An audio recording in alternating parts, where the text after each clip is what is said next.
Welcome વિદ્યાર્થી મિત્રો, ફરી પાછા આપણે વિડીયોના માધ્યમથી મળીએ છીએ. ત્યારે આગળના વિડીયોની અંદર પ્રકરણ 9 વિડીયોના ભાગ નંબર 3ની અંદર આપણે થાપણનું પ્રમાણપત્ર ત્યાં આગળ આવ્યા છીએ. આગળ ભાગ 2ની અંદર આપણે કોમર્શિયલ પેપર સુધી જોયું હતું, ટ્રેઝરી બિલ અને કોમર્શિયલ પેપર. હવે જોઈએ બુકની અંદર પેજ નંબર 101 પર 9.4.3 થાપણનું પ્રમાણપત્ર, નાણાં બજારનું એક સાધન, પૈસાની અવેજીમાં જેના દ્વારા વહીવટ કરી શકાય એવું એક સાધન એટલે થાપણનું પ્રમાણપત્ર. થાપણનું પ્રમાણપત્ર બિનસલામત, હસ્તાંતરણીય અને ટૂંકા ગાળાનું નાણાં મેળવવાનું સાધન છે. હવે જો કોમર્શિયલ પેપર પણ બિનસલામત હતું, જ્યારે થાપણનું પ્રમાણપત્ર છે એ પણ બિનસલામત છે. બિનસલામત એટલે એના ઉપર એટલો બધો ભરોસો રાખી શકાય નહીં. જેમ કોમર્શિયલ પેપર છે એ કોર્પોરેટ સંસ્થાઓ બહાર પાડે, સરકાર બહાર પાડતી નથી, એમ થાપણનું પ્રમાણપત્ર છે એ પણ બિનસલામત કહી શકાય. જ્યારે ટ્રેઝરી બિલ છે એના ઉપર પૂરો ભરોસો, કારણ કે એ વિશ્વાસપાત્ર છે, ભારત સરકાર દ્વારા બહાર પાડવામાં આવે છે એટલે એ સલામત છે. જ્યારે કોમર્શિયલ પેપર અને થાપણનું પ્રમાણપત્ર બિનસલામત છે.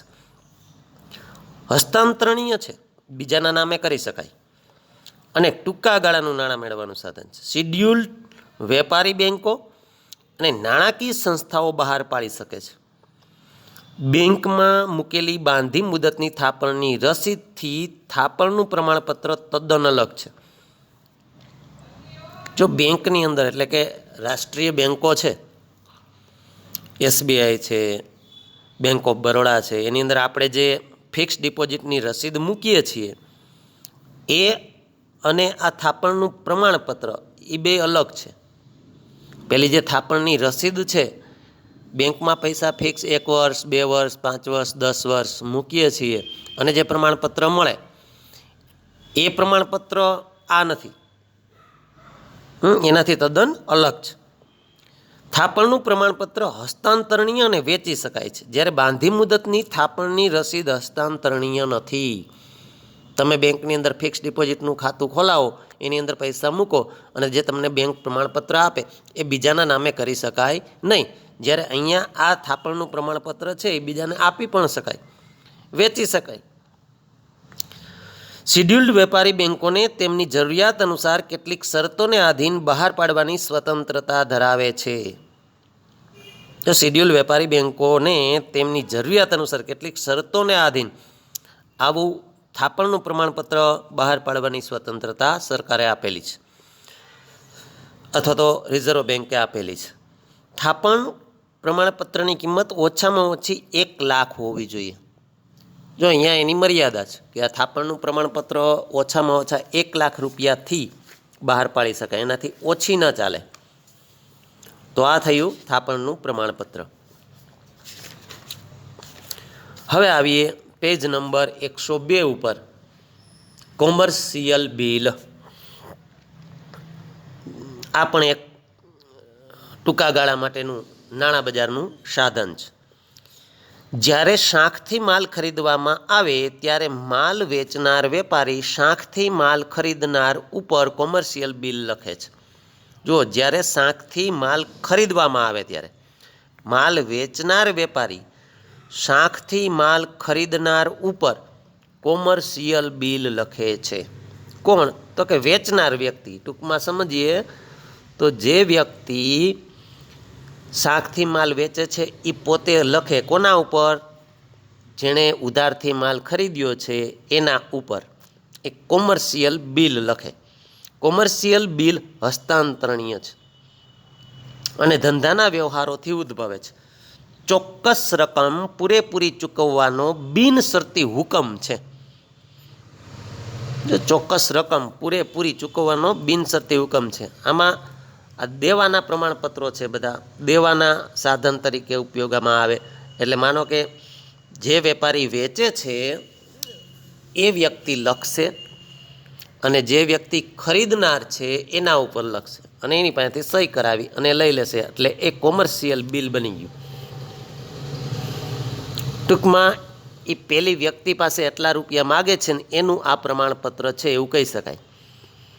હવે વેચનાર વેપારી પાસે આ કોમર્શિયલ બિલ છે, હજી પૈસા ઉધારથી માલ ખરીદનાર વ્યક્તિએ પૈસા આપ્યા નથી. હવે માનો કે ઈ કોમર્શિયલ બિલ બીજાને આપી દઈ શકે, બીજાના નામે કરી શકે. ટૂંકમાં હુંડી જેવું છે. આપણે હુંડી સમજી ગયા છીએ, લેણી હુંડી જેવું આ કોમર્શિયલ બિલ કહેવાય. રેડી?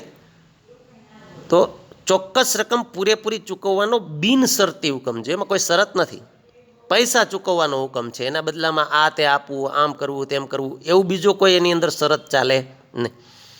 કોમર્શિયલ બિલના ઘણા પ્રકારો છે, જેમ કે વિનિમય પત્રો. હવે કોમર્શિયલ બિલ એટલે ઘણા બધા દસ્તાવેજો આની અંદર આવી જાય. જો એક કોમર્શિયલ બિલની વાત નહીં, ટૂંકમાં બધાને કોમર્શિયલ બિલ જ કહેવાય. એવું શું છે તો કે વિનિમય પત્ર, હુંડી, આંતરદેશીય બિલ એટલે કે ઇનલેન્ડ બિલ, આંતરદેશીય બિલ, માગણી બિલ એટલે ડિમાન્ડ બિલ, વિદેશી બિલ એટલે ફોરેન બિલ વગેરે. આ બધાય છે એને કોમર્શિયલ બિલ કહેવાય. અને આ મોટે ભાગે ઉધારથી સેવા અથવા માલ આપનાર વ્યક્તિ લખે અને એનો સ્વીકાર જે દેવાદાર વ્યક્તિ છે એનો સ્વીકાર કરી અને પરત આપી દે. તો આવા જે પત્રો છે, આવા જે કાંઈ દસ્તાવેજો છે એને કોમર્શિયલ બિલ કહેવાય. જ્યારે માલ વેચનાર ખરીદનાર ઉપર લખે ત્યારે બિલ, આ બિલ વેપારી બિલ બને છે. અને જ્યારે વેપારી બેંક આ બિલનો સ્વીકાર કરે ત્યારે આ બિલ કોમર્શિયલ બિલ બને છે. માત્ર વાત એટલી કે માલ વેચનાર એટલે કે સાંખ પર ઉધારથી માલ વેચનાર ઉધારથી માલ ખરીદનાર ઉપર લખે ત્યારે વેપારી બિલ બને, અને જ્યારે વેપારી બેંક આ બિલનો સ્વીકાર કરે ત્યારે આ બિલ કોમર્શિયલ બિલ બને છે. વેપારી બેંક આ બિલને વટાવ કાપીને વટાવી આપે છે.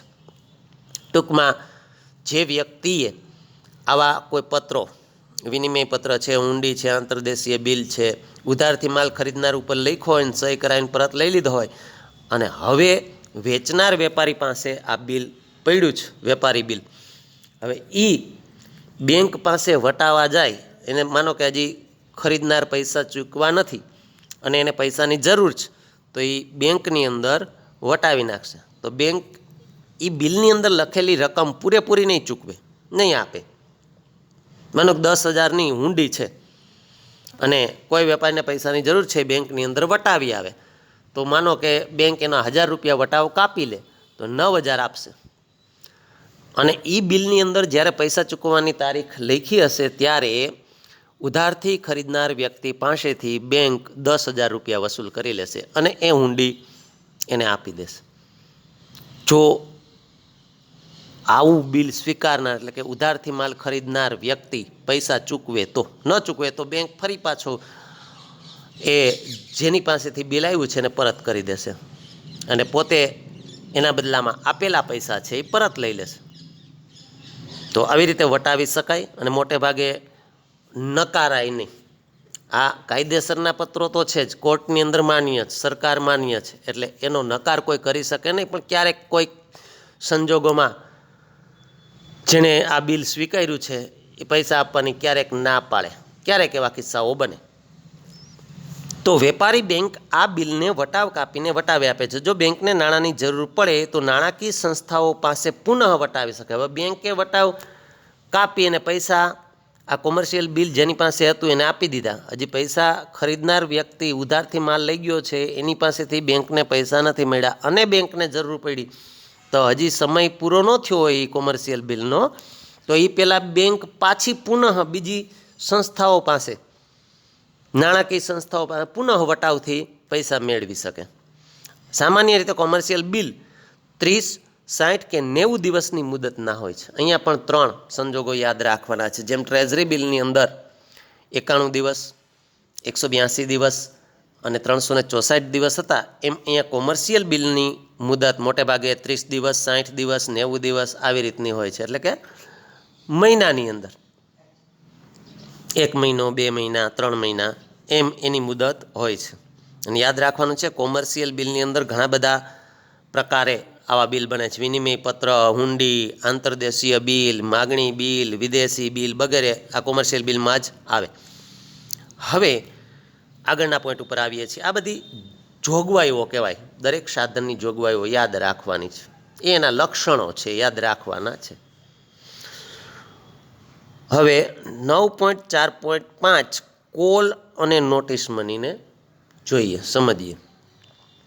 વેપારી બેંકોએ રિઝર્વ બેંકના નિયમો અનુસાર ઓછામાં ઓછી રોકડ શિલ્લક જાળવવી પડે છે। જો વેપારી બેંકો છે અને રિઝર્વ બેંકના નિયમ પ્રમાણે ઓછામાં ઓછી રોકડ પોતાની પાસે જાળવી રાખવી પડે, કારણ કે રોકડથી થયેલા વ્યવહારો છે એ વ્યવસ્થિત થાય એટલા માટે, જેને રોકડ અનામત કહે છે। ઓછામાં ઓછી રોકડ શિલ્લકની જાળવણી માટે એક બેંક બીજી બેંક પાસેથી નાણાં ઉછીના લે છે।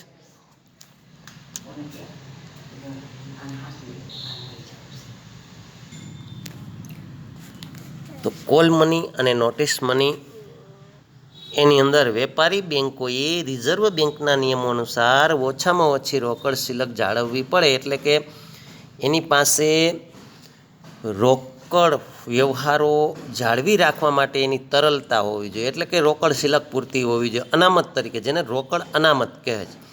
ઓછામાં ઓછી રોકડ શિલ્લકની જાળવણી માટે એક બેંક બીજી બેંક પાસેથી નાણાં ઉછીના લે છે। હવે તમે ઘણી બધી વખત આવું અનુભવ્યું હોય કે બેંકની અંદર જાઓ તો ત્યારે એની પાસે રોકડા પૈસા, માનો કે તમારે 5 લાખ રૂપિયા બેંકમાંથી ઉપાડવા છે અને બેંક પાસે તાત્કાલિક ત્યારે ને ત્યારે એટલા પૈસા ન હોય, તો એ બેંક પોતાની બીજી બેંકને, શાખાને જાણ કરશે કે ભાઈ મને આટલા રૂપિયા ઘટે છે અને તાત્કાલિક જોઈએ છે, તો એ તરત પૈસા ત્યાંથી અહીંયા આવી જાય, એક બેંક બીજી બેંકને મોકલાવે। તો આ થયું કોલ મની। બધી જ બેંકોએ રોકડ અનામતનું પ્રમાણ જાળવવું પડે। આ કારણથી કોલ મની માર્કેટ નાણાં બજારનું મહત્ત્વનું ઘટક બન્યું છે। કોલ મની માર્કેટમાં કોલ મની અને નોટિસ મનીનો સમાવેશ થાય છે। કોલ મની અને નોટિસ મની માટે કોઈ તારણ આપવાનું હોતું નથી। તારણ એટલે કે ગીરો, આપણે અગાઉ સમજી ગયા। તાત્કાલિક પૈસા જોતા હોય ને એ માટે એક બેંક બીજી બેંક સાથે એવો ફોન કરે અને પૈસા મળી જાય, તેના બદલામાં એને તાત્કાલિક કોઈ તારણ આપવાનું હોતું નથી। એમને જ પૈસા એક બીજી બેંકોને આપતી હોય છે અને લેતી હોય છે। હવે એની અંદર કોલ મની શું એ આપણે જોઈએ। જ્યારે એક જ દિવસ માટે નાણાં ઉછીના આપવામાં કે લેવામાં આવે તેને કોલ મની કહે છે। કોલ મની એ એક જ દિવસ માટેનો વ્યવહાર છે। કોલ મની માર્કેટમાં મોટા ભાગે બેંકો જ ભાગ લેતી હોવાથી તેને inter bank call money market કહે છે। સમજાઈ ગયું? આ વ્યવહાર મોટે ભાગે બેંકો જ કરે છે। એક બેંક બીજી બેંક પાસેથી પોતાની રોકડ અનામત, બેંકની અંદર રોકડ પૈસા એટલા જળવાઈ રહેવા જોઈએ, કારણ કે ગ્રાહકો ક્યારે પૈસા લેવા માટે આવે અને ક્યારે બેંકને પૈસા આપવા પડે એ કહી શકાય નહીં, એટલે એને અનામત તરીકે એટલી રોકડ રાખવી પડે। જો એ રોકડ અનામત, એની નક્કી કરેલી અનામત કરતાં રોકડ ઘટે તો એ તરત કોલ મની દ્વારા બીજી બેંક પાસેથી પૈસા મંગાવી લે। રિઝર્વ બેંકના નિયમ અનુસાર બધી જ વેપારી બેંકોએ રોકડ અનામતનું પ્રમાણ જાળવવું પડે છે। આથી રોકડની અછત અનુભવતી બેંક બીજી બેંક કે જેની પાસે વધારાની રોકડ છે તેની પાસેથી નાણાં ઉછીના લે છે। ટૂંકમાં એક દિવસની લોન એટલે કોલ મની, યાદ રાખવાનું। હવે જોઈએ નોટિસ મની। જ્યારે 2 થી 14 દિવસ માટે નાણાં ઉછીના લેવામાં આવે કે આપવામાં આવે તેને નોટિસ મની કહેવાય। બેંકોના જ વ્યવહાર છે, એક બેંક બીજી બેંક પાસેથી લેતી હોય છે, પણ કોલ મની એટલે એક દિવસ માટેની લોન અથવા તો એક દિવસ માટે ઉછીના પૈસા લેવા, જ્યારે નોટિસ મની એટલે 2 થી વધુ અને 14 દિવસ માટે નાણાં ઉછીના લેવા। તો આ થયું કોલ મની અને નોટિસ મની। અહીંયા આ 5 પ્રકારના જે ટૂંકા ગાળા માટેના નાણાં બજારના સાધનો છે એ પૂરા. હવે આવીએ મુખ્ય રીતે 9.5 નંબરના પોઈન્ટ ઉપર. મૂડી બજાર મુખ્ય પ્રકાર. એક આપણે જોયો નાણાં બજાર, બીજું છે મૂડી બજાર. તો નાણાકીય બજારને મુખ્યત્વે 2 ભાગોમાં વર્ગીકૃત કરી શકાય ને કરે છે, મૂડી બજાર અને નાણાં બજાર. મૂડી બજારમાં 2 બજારોનો સમાવેશ થાય છે. જેમ નાણાં બજારની અંદર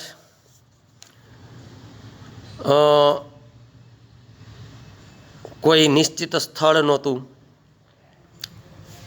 આવી નાણાકીય ટૂંકા ગાળા માટેની નાણાકીય લેતી દેતી કરતી સંસ્થાઓનો સમૂહ એટલે નાણાં બજાર. એમ મૂડી બજાર છે એના મુખ્ય 2 ભાગ પડે, એક પ્રાથમિક બજાર અને ગૌણ બજાર. આપણે અગાઉ જોઈ ગયા છીએ. તો હવે મૂડી બજારનો અર્થ જોઈએ. મૂડી બજાર એ એવું સંગઠિત બજાર છે કે જે સમાજની બચતોને ઔદ્યોગિક સાહસો માટે મૂડી સ્વરૂપે ભંડોળ પૂરું પાડે છે. ઔદ્યોગિક સાહસો માટે લાંબા ગાળાના મૂડી ભંડોળનું પ્રાપ્તિ સ્થાન છે. મૂડી બજારમાં લાંબા ગાળાની જામીનગીરીઓ જેવી કે શેર અને ડિબેન્ચરનો વેપાર થાય છે. મૂડી બજાર એ બધા જ પ્રકારની નાણાકીય જામીનગીરીઓ માટેનું બજાર છે, જેવી કે ઔદ્યોગિક જામીનગીરીઓ, સરકારી જામીનગીરીઓ. મૂડી બજાર સમાજની બચતોને ગતિશીલ રાખી આર્થિક વિકાસમાં મદદરૂપ બને છે. મૂડી બજાર છે એ સમાજની બચતો, મેં તમને અગાઉ ઉદાહરણ આપ્યું હતું કે નાના નાના વ્યક્તિગત બચત છે એ એકઠી થાય અથવા તો ડિબેન્ચર અથવા શેર અથવા એવી જામીનગીરીઓમાં રોકાણ થાય અને એ સ્વરૂપે ઔદ્યોગિક સાહસો છે એ નાણાં મેળવે. નાણાં વગર કંઈ સંભવિત નથી, નાણાં વગર કાંઈ ચાલે નહીં. એટલે મોટી મોટી કંપનીઓને અબજો રૂપિયાની જરૂર પડતી હોય અને આવા અબજો રૂપિયા છે એ પોતાના જ માલિકીના હોય એવું શક્ય નથી. એટલે બજારમાંથી પૈસા મેળવવા પડે. આ મોટી મોટી કંપનીઓ ઊભી થાય છે મોટે ભાગે સમાજના જ પૈસા છે, સમાજની નાની નાની બચતો એકઠી થઈ અને એમાં રોકાણ થયેલું હોય છે. પણ એનું સ્વરૂપ કયું છે? શેર અથવા ડિબેન્ચર. તો આમ સમાજની બચતો છે એને ગતિશીલ રાખે. બચત થઈ રહી, હવે ઘરે ને ઘરે વ્યક્તિની પાસે પોતાની પાસે પૈસા પડ્યા રહીએ તો કોઈ કામના નથી, તો એ ગતિશીલ નથી, બંધાઈ જાય, સ્થિર થઈ જાય અથવા બ્લોક, આપણે જેને કહીએ ને મૂડી બ્લોક થઈ ગઈ. એમ આખા દેશના વ્યક્તિગત થોડું થોડું થોડું થોડું બચત કરો, કેવડો રૂપિયો થાય? અબજો નહીં, અબજો રૂપિયા થાય. હવે બધા બચત છે પોતાની પાસે જ રાખે, ક્યાંય કોઈ આવી જામીનગીરીઓમાં લાંબા ગાળામાં કે ટૂંકા ગાળામાં કે બેંકમાં રોકાણ ન કરે તો આર્થિક ચક્ર થંભાઈ જાય, અર્થતંત્ર રોકાઈ જાય. આવી નાની નાની બચતો છે એ સતત ફરતી રહેવી જોઈએ. એટલે એ બચત દ્વારા ઇન્કમ પણ મળે અને આર્થિક ચક્ર પણ સતત ચાલ્યા કરે. તો એમ મૂડી બજાર સમાજની બચતોને ગતિશીલ રાખી આર્થિક વિકાસમાં મદદરૂપ થાય છે. હવે જોઈએ એની લાક્ષણિકતા 9.5.2ની અંદર આ અર્થ થયો. હવે લક્ષણોની અંદર પહેલું લાંબા ગાળાની મૂડી ભંડોળ માટેનું બજાર છે.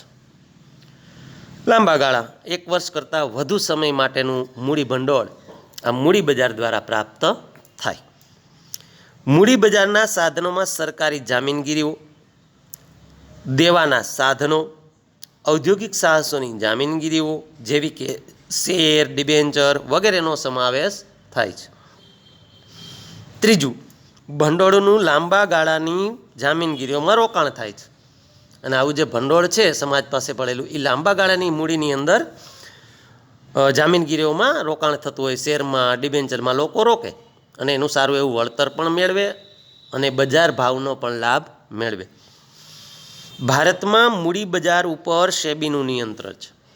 જો ભારતની અંદર આવી લાંબા ગાળાની જામીનગીરીઓના ખરીદ વેચાણ ઉપર એટલે કે મૂડી બજાર ઉપર કોનું નિયંત્રણ છે? સેબી. હવે સેબીનું ફૂલ ફોર્મ આપણને ખબર હોવી જોઈએ. SEBI. S એટલે સિક્યુરિટીઝ ઈ એટલે એક્સચેન્જ, બી એટલે બોર્ડ અને આઈ એટલે India. Securities exchange board of India. તો આ સિક્યુરિટી એટલે જામીનગીરીઓ માટેનું બોર્ડ, અને એ પણ સિક્યુરિટીઝ એક્સચેન્જ ખરીદ વેચાણ અથવા તો એક્સચેન્જ એટલે લેતી દેતી, જામીનગીરીઓની લેતી દેતી ઉપરનું ભારતનું બોર્ડ, સંસ્થા. બોર્ડ એટલે સંસ્થા.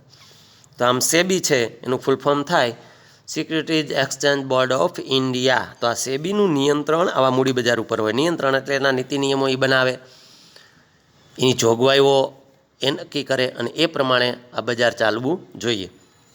જામીનગીરીઓ જેવી કે શેર, ડિબેન્ચરની માલિકીની ફેરબદલી થાય છે. એટલે મારી પાસે શેર હોય, હું બીજાને વેચીને બીજાના નામે કરી શકું. હું બીજાના શેર છે એ ખરીદી પણ શકું. એવી રીતે ડિબેન્ચર પણ ખરીદી અને વેચાણ થઈ શકે. એવી જ રીતે છઠ્ઠું લક્ષણ છે નાણાકીય મિલકતોને જામીનગીરીઓ. જો નાણાકીય મિલકતોને તરલતા આપે છે.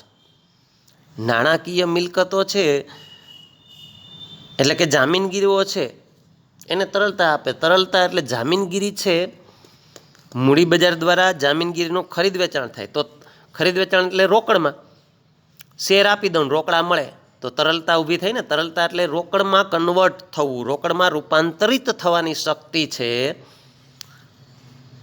એને તરલતા કહેવાય. કોઈ પણ બાબત છે, કોઈ પણ વસ્તુ છે, કોઈ પણ જામીનગીરી છે, એને વેચીને પૈસા ઝડપથી બની શકતા હોય તો એ તરલતામાં આવે. આપણે અગાઉ જોઈ ગયા છીએ તરલતાનો અર્થ. તો એમ નાણાકીય મિલકતો એટલે જામીનગીરીઓ, એને તરલતા આપવાનું કામ આ મૂડી બજાર કરે છે. એનું લક્ષણ છે. મૂડી બજારમાં એને વેચી શકાય, શેર અથવા ડિબેન્ચર અથવા ખરીદી શકાય. મૂડી બજાર બે ભાગમાં વેચાયેલું છે. એ આપણે અગાઉ જોઈ ગયા છીએ, પ્રાથમિક બજાર અને ગૌણ બજાર. હવે જોઈએ પ્રાથમિક બજાર. તો 9.6 પોઈન્ટની અંદર પ્રાથમિક મૂડી બજાર. તો હવે એનો અર્થ જોઈએ. બહાર પાડવામાં આવતી નવી જામીનગીરીઓનું બજાર છે. આપણે અગાઉ જોઈ ગયા છે પ્રાથમિક મૂડી બજાર એટલે શું, તો કે નવી જામીનગીરીઓ બજારમાં બહાર પાડવા માટેનું બજાર એટલે પ્રાથમિક મૂડી બજાર. આથી પ્રાથમિક મૂડી બજારને નવી જામીનગીરીઓનું બજાર કહેવાય. પ્રથમ વખત બહાર પાડવામાં આવતી નવી જામીનગીરીઓના વેચાણનું બજાર હોવાથી રોકાણકારો માત્ર નવી જામીનગીરીઓ ખરીદી શકે છે. મૂડી ભંડોળ ઊભું કરવા માટે નવી જામીનગીરીઓના વેચાણનું બજાર એટલે પ્રાથમિક મૂડી બજાર. માત્ર એટલું જ યાદ રાખવાનું છે, નવી જામીનગીરીઓ બહાર પાડી અને વેચવા માટેનું બજાર છે, અને લોકો છે એ ખરીદી શકે. કારણ કે વેચવાની તો વાત જ નથી, કારણ કે આ તો નવા જ શેર અથવા ડિબેન્ચર બહાર પડતા હોય, માત્ર ખરીદી. નવા હોય એટલે સીધી હજી તો ખરીદી થવી જોઈએ, અને પછી એનું વેચાણ કરવાનું. તો વેચાણ ફરી પાછું વેચાણ કરવાનું થાય ત્યારે તે જૂની થઈ ગઈ છે, તો એ પછી ક્યાં વહી જાય? ગૌણ બજારમાં. તો પ્રાથમિક મૂડી બજાર છે એ માત્ર નવી જામીનગીરીઓનું વેચાણ માટેનું બજાર છે. હવેના લક્ષણો. નવી જામીનગીરીઓ બહાર પાડવાનું બજાર છે, આ પહેલું લક્ષણ. બીજું, નવી જામીનગીરીનું વેચાણ થાય છે અને રોકાણકારો ખરીદી શકે છે. જો અહીંયા રોકાણકારો વેચી શકે, ખરીદી અને વેચાણ કરી શકે એમ ન કહી શકાય. કારણ કે ખરીદીને વેચાણ કરવું હોય તો પહેલાં મારી પાસે મેં ખરીદેલા શેર હોવા જોઈએ, એ હું વેચું તો એ જૂના શેર થઈ ગયા કહેવાય, અગાઉ બહાર પાડેલા શેર કહેવાય. એ ખરીદ વેચાણનું બજાર ગૌણ બજાર છે, પ્રાથમિક મૂડી બજાર નથી. તો પ્રાથમિક મૂડી બજારમાં માત્ર નવી જામીનગીરીઓનું વેચાણ થાય છે અને રોકાણકારો ખરીદે છે. ત્રીજું લક્ષણ, પ્રાથમિક બજારમાં અનેક મધ્યસ્થીઓ છે, જેવા કે બુક રનિંગ લીડ મેનેજર, ભરણાના રજિસ્ટ્રાર, શેર દલાલ વગેરે આ મધ્યસ્થીઓ કહે. બુક રનિંગ લીડ મેનેજર એટલે નવા શેર બહાર પાડતા હોય ત્યારે આવી કંપનીઓએ પોતાના મેનેજરો રાખેલા હોય, અને એ જે કોઈ શેર હોલ્ડરો શેર ખરીદવા માટે, નવા શેર ખરીદવા માટે આવ્યા છે એવા લોકોનું બુકિંગ કરે. પછી ભરણાના રજિસ્ટર હોય. ભરણાના રજિસ્ટ્રાર એટલે રજિસ્ટ્રાર ઓફિસ, નોંધાયેલી કંપનીઓ હોય એના રજિસ્ટ્રાર છે એ પણ મધ્યસ્થી કરે. શેર દલાલો હોય છે, એ પણ નવા શેર વેચાવી આપે રોકાણકારોને ઉપલબ્ધ કરાવી શકે. તો આવા છે એ મધ્યસ્થીઓ કહેવાય. જે નવા શેર બહાર પાડે છે એ અને હકીકતમાં જે રોકાણકારોને શેર ખરીદવા છે એ બંને વચ્ચેની જોડતી કડી. તો એની અંદર બુક રનિંગ લીડ મેનેજર આવે, પછી ભરણાના રજિસ્ટર એ પણ આવે, શેર દલાલ પણ હોઈ શકે. આવા બધાય જુદા જુદા હોઈ શકે. ચોથું લક્ષણ છે નવી મૂડીનું ભરણું વિજ્ઞાપન પત્ર દ્વારા પ્રાથમિક મૂડી બજારમાં મૂકવામાં આવે છે. હવે જો નવી મૂડીનું ભરણું બજારમાં લોકોને ખબર કેમ પડે, તો એનું માધ્યમ શું, તો એ વિજ્ઞાપન પત્ર દ્વારા પ્રાથમિક મૂડી બજારમાં જાહેરાત કરવાની હોય. વિજ્ઞાપન પત્ર બહાર પાડી અને મૂડી બજારની અંદર એન્ટર થાય, બજારમાં મૂકી શકે. તો આ થયા પ્રાથમિક મૂડી બજારનો અર્થ અને લક્ષણો. હવે આવીએ મુખ્ય રીતે ગૌણ બજાર, શેર બજાર ઉપર. ગૌણ બજાર એટલે શેર બજાર. 9.7 અને એની અંદરનો પહેલો પોઈન્ટ એટલે અર્થ અને સમજૂતી. ગૌણ બજાર અથવા તો શેર બજારનો અર્થ. ભારતના સૌથી જૂના અને પ્રથમ શેર બજારની રચના 9 જુલાઈ 1875ના દિવસે the native share and stock brokers association, જો બ્રોકર્સ એસોસિએશન નામનું શેર બજાર અસ્તિત્વમાં આવ્યું. ભારતની અંદર સૌથી પહેલું શેર બજાર 9મી જુલાઈ 1875ના દિવસેની સ્થાપના થઈ અને એનું નામ છે the native share and stock brokers association, જે આજે મુંબઈ શેર બજાર તરીકે ઓળખાય છે. આજે મુંબઈ સ્ટોક એક્સચેન્જ આપણે જેને કહીએ, શેર બજાર જેને કહીએ છીએ, એ જ 9 જુલાઈ 1875ના દિવસેની સ્થાપના થઈ હતી. પણ હવે એનું નામ બદલીને આપણે બોલીએ છીએ મુંબઈ શેર બજાર, બોમ્બે સ્ટોક એક્સચેન્જ. 1894માં અમદાવાદ શેર બજાર શરૂ થયું અને ગુજરાતની અંદર અમદાવાદ શહેરની અંદર 1894માં બીજું અમદાવાદની અંદર સ્થાપના થઈ. તો આ ગૌણ બજારના ઉદાહરણો થયા. શેર બજાર એ એક એવી વ્યવસ્થા છે કે જે શેર દલાલો અને રોકાણકારોને શેર, ડિબેન્ચર અને અન્ય જામીનગીરીઓ ખરીદવા અને વેચવાની સુવિધા પૂરી પાડે છે. નોંધાયેલી કંપનીઓની હયાત જામીનગીરીઓના વેપાર માટેનું સંગઠિત બજાર છે. જો નોંધાયેલી કંપનીઓની હયાત જામીનગીરીઓ એટલે કે શેર અને ડિબેન્ચર પણ બજારમાં હોવા જોઈએ, કેન્સલ થયેલા ન હોવા જોઈએ, શેર રજિસ્ટર હોવા જોઈએ. તો આવી નોંધાયેલી કંપનીઓ હોય, નોંધાયા વગરની નહીં, કારણ કે કંપની છે એ કાયદેસરનું વ્યક્તિત્વ ધરાવે છે એટલે નોંધણી હોવી જોઈએ. તો એવી નોંધાયેલી કંપનીના હયાત જામીનગીરીના વેપાર માટેનું સંગઠિત બજાર એટલે ગૌણ બજાર. જામીનગીરીઓના ખરીદ વેચાણ માટેની સુવિધા આપતી વ્યવસ્થા એટલે શેર બજાર અથવા ગૌણ બજાર. ચાલો અહીંયા એક વ્યાખ્યા આપી છે એ વાંચીએ. કે.એલ. ગર્ગના જણાવ્યા મુજબ, કે.એલ. ગર્ગ એને શેર બજાર અથવા તો ગૌણ બજાર માટેની વ્યાખ્યા આપી. શેર બજાર એટલે ઔદ્યોગિક અને નાણાકીય જામીનગીરીઓ જેવી કે કંપનીના શેર, ડિબેન્ચર, સરકારી જામીનગીરીઓ, મ્યુનિસિપલ જામીનગીરીઓ ખરીદવા અને વેચવા માટેનું સ્થળ એટલે શેર બજાર. હવે ગૌણ અથવા શેર બજારના લક્ષણો જોઈએ. જો અહીંયા આ બધું આપણે યાદ રાખવા માટે છે. આની અંદરથી ઘણી બધી માહિતીઓ ટૂંકી યાદ રાખવી પડે.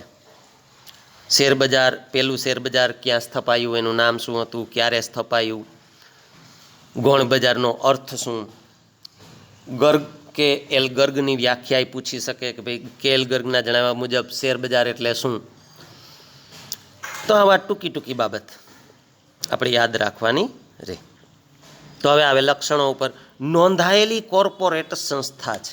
જો શેર બજાર અથવા તો ગૌણ બજાર છે એ શું છે, તો કે નોંધાયેલી કોર્પોરેટ એટલે કંપની પ્રકારનું સંસ્થા છે. કોર્પોરેટ એટલે કંપની. જામીનગીરીના વ્યવહારોમાં નિયમન કે નિયંત્રણ લાવવા સ્થાપવામાં આવેલી નોંધાયેલી કોર્પોરેટ સંસ્થા છે. જો આવા જામીનગીરીના સોદાઓ, લેતી દેતી વ્યવહારોની અંદર નિયમન કે નિયંત્રણ ન હોય નિયમન ન હોય, કોઈ નીતિ નિયમો ન હોય તો એ બધું વ્યવસ્થિત ચાલે નહીં. ઘણા બધા લોકો છેતરાય, છેતરપિંડીનો ભોગ બને, ખોટા શેર બજારમાં ઘૂસી જાય, ખોટા શેર દ્વારા લોકો બીજાના પૈસા પડાવી લે, આવું બને. એવું કાંઈ ન થાય અને વ્યવસ્થિત કાયદેસરની નોંધાયેલી કંપનીઓના હયાત શેર જામીનગીરીઓ છે એના જ સોદાઓ થાય, એના માટે એના નીતિ નિયમો અને નિયંત્રણ હોવું જોઈએ. અને એટલા માટે આવી નોંધાયેલી કોર્પોરેટ સંસ્થા એટલે શેરબજાર. સરકારની મંજૂરી, એની અંદર સરકારની મંજૂરી હોય છે. 1956ના જામીનગીરી કરાર નિયમન ધારા અનુસાર શેરબજારોએ કેન્દ્ર સરકારની મંજૂરી મેળવવી પડે છે. શેરબજાર એમને અસ્તિત્વમાં આવી શકે નહીં. 1956ના જામીનગીરી કરાર અનુસાર સરકારની મંજૂરી લેવી પડે. ત્રીજું, સંગઠિત બજાર. હયાત કે વર્તમાન નોંધાયેલી જામીનગીરીઓના સોદા માટેનું સંગઠિત બજાર છે. સંગઠિત એટલે નક્કી કરેલું, નીતિ નિયમ અનુસાર ચાલતું, કાયદેસર રીતે સ્થપાયેલું અને એની મર્યાદામાં રહીને સેબીના એની ઉપર જે કોઈ સંસ્થા નિયંત્રણ કરે છે એ સેબી થઈ, તો સેબીના નિયંત્રણમાં રહીને એને આવા શેરબજાર ચાલતા હોય છે. તો સંગઠિત બજાર છે. સભ્યપદ. ચોથું લક્ષણ, શેરબજારમાં સોદા કરવા માટે શેરબજારનું સભ્યપદ મેળવવું પડે છે. જો આવા શેરબજારનું માન્યતા મેળવવી પડે, એનું સભ્ય થવું પડે, તો બજારની અંદર શેરના અથવા જામીનગીરીઓના સોદા થઈ શકે. શેરબજાર સાથે નોંધાયેલા સભ્યો એટલે કે શેર દલાલ સભ્યો જ શેરબજારમાં સોદા કરે છે. અને એવું કોણ હોય, આવા સોદાઓ કોણ કરી શકે, તો કે જે શેર દલાલ અને એ પણ નોંધાયેલ વ્યક્તિ હોય, એવા વ્યક્તિઓ બજારમાં આવી શેરનો સોદાઓ લેવેચ કરાવી શકે. જામીનગીરીઓનું બજાર છે. શેરબજાર એ જામીનગીરીઓના ખરીદ વેચાણ માટેનું માન્ય અને સંગઠિત બજાર છે. છઠ્ઠું લક્ષણ, જામીનગીરીઓની નોંધણી. જે જામીનગીરીની નોંધણી શેરબજારમાં થઈ હોય તેવી જામીનગીરીઓના સોદા શેરબજારમાં થાય છે. જો નોંધાયેલી ન હોય કોઈ શેર, તો એવા નોંધણી વગરના શેરના સોદાઓ આ શેરબજારમાં માન્ય નથી.